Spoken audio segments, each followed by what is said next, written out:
ये देखो ये वीड है, हमको मैनुअल में लगाना है। Hello my dear lovely people, మళ్ళీ వచ్చేసామండి పొలాల్లోకి. ఏంటమ్మా ఎప్పుడు ఇదే పని అని అనుకుంటుండొచ్చురు, మాకు కూడా అలానే ఉంది. సో వచ్చే ముందు ఇంకా మేము ఇదే లాస్ట్ టైం, ఇంకా వచ్చేదిలే అని శబదం చేసుకొని వచ్చేసాం.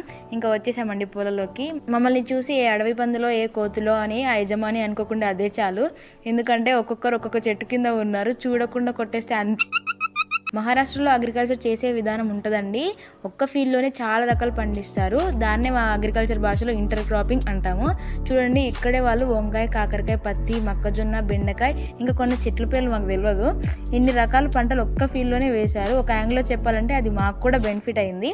ఎక్కడికి పోకుండా ఒక్క దగ్గరనే అన్ని దొరికేశాయి. లాస్ట్కి మా ఫీలింగ్ ఏంటంటే ఫస్ట్ ఏదో ఇక్కడికే వచ్చేది అయిపోవు కదా, ఇన్నిసార్లు వచ్చేది ఉండేది కాదుగా అని.